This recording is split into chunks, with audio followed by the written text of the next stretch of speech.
జీవించగలుగుతారు అంతే. దీంట్లో ఉన్నారు. చాలా మంది ఏం చేస్తారంటే చెప్తే నచ్చదు. ఏం నచ్చదు?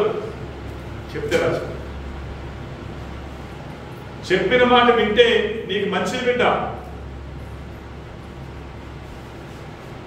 మీకు అర్థమాట చెబుతున్నాడు. అయితే అర్థం చేసుకోండి, విశ్వాసంలో దేవుని యొక్క మాట మీరు వినాలి. హల్లెలూయా. నేను చూస్తే నమ్ముతాను మీరు అనుకోకూడదు. చూసిన తర్వాత నమ్మడానికి అవకాశం ఉండదు. ధనవంతుడు అలాగే అనుకున్నాడు, ఎవరు చూసాడు ఏముందని.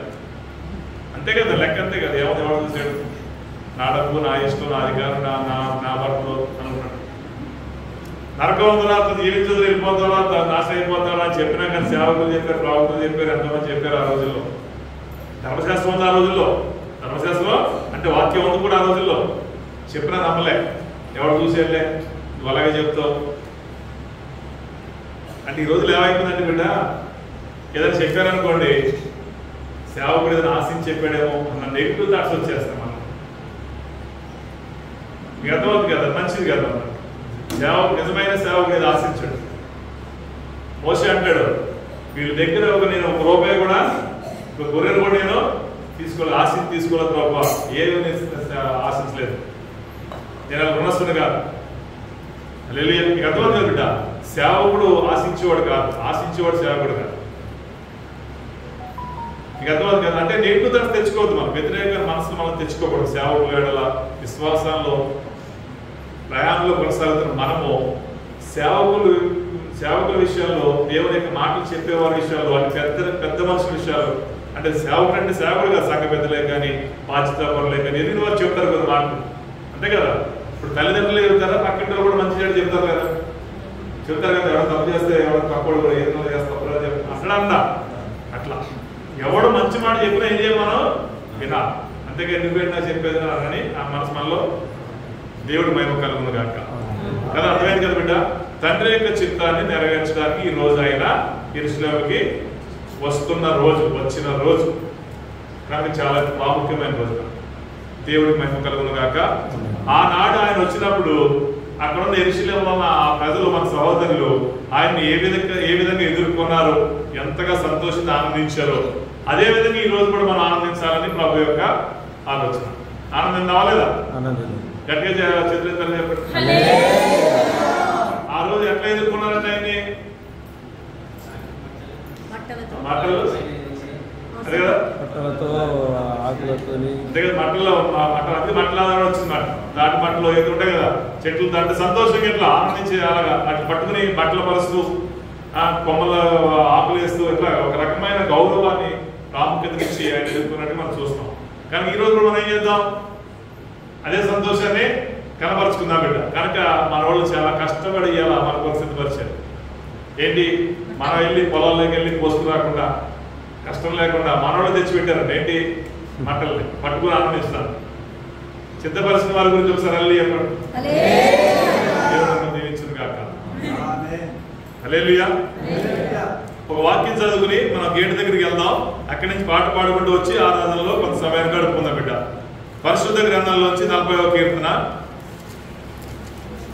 బైబిల్లో తీయండి బిడ్డ, చదవచ్చు తీయనమ్మా. బైబిల్ రానోళ్ళు నేను చదువుతాను అంటే మీరు చెప్పండి.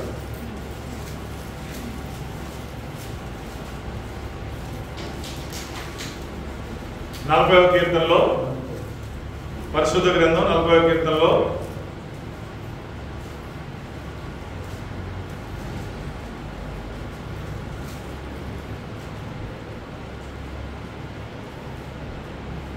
మొదటి నుంచి చదువుకుందాం.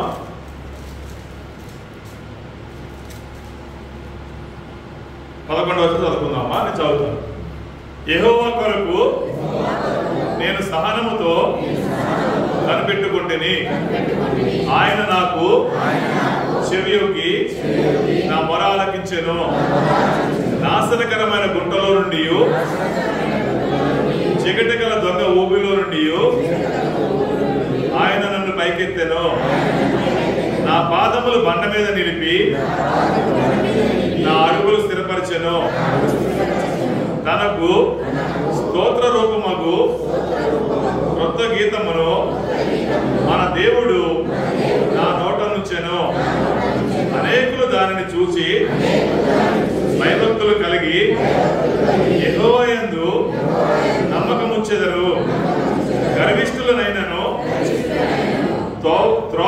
విడిచి అబద్ధముల తట్టు తిరుగు వారినైనను లక్ష్య పెట్టగా యెహోవాను నమ్ముకుని వాడు ధన్యుడు.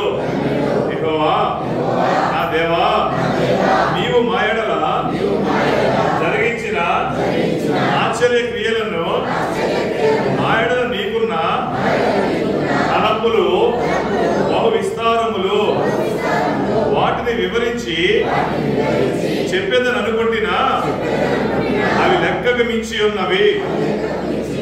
నీకు సాటి అయిన వాడొకడును లేడు. బలులనైనను నైవేద్యములైనను నీవు కోరుటలేదు.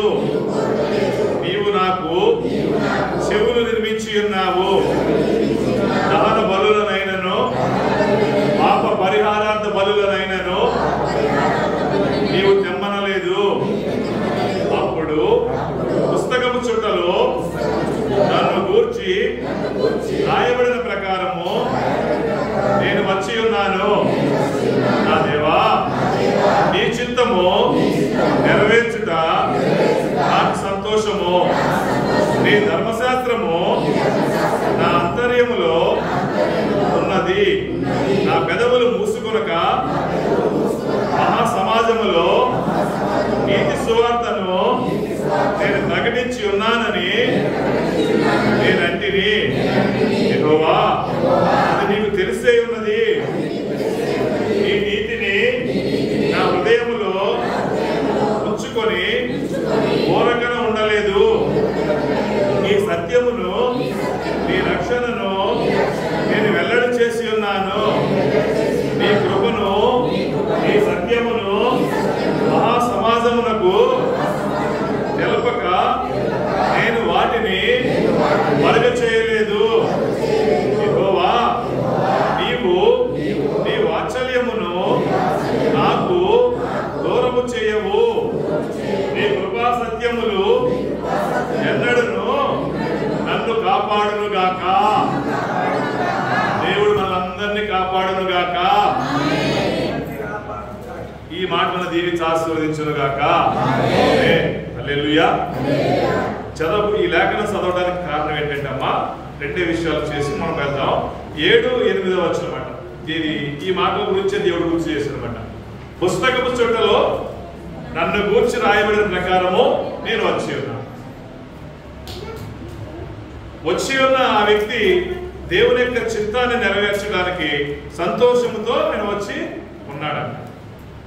ఆయన యొక్క మాటలు అంటే ధర్మశాస్త్రం ఆయన అంతర్యం అంటే అంతరంగంలో భద్రంగా ఉంచుకున్నాడంట. హల్లెలూయా. ఇది యేసుక్రీస్తు ప్రభువు వారి గురించి చెప్తున్న మాట. అదేవిధంగా సహోదరుల మన గురించి కూడా చెప్తున్న మాట. దేవుడి మహిమ కలుగును గాక.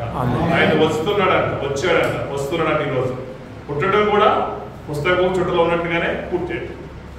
ఇప్పుడు రావటం ఎదురు రావడం కూడా పుస్తకం చుట్టలో ఉన్నట్టుగానే వస్తున్నాడు. హల్లెలూయా. కానీ వస్తున్న మన తండ్రికి, రాజుకి, రారాజుకి మనం ఏం చేద్దాం? ఘనంగా ఎదుర్కొందాం, ఆహ్వానిద్దాం. దేవుడి మహిమ కలుగును గాక.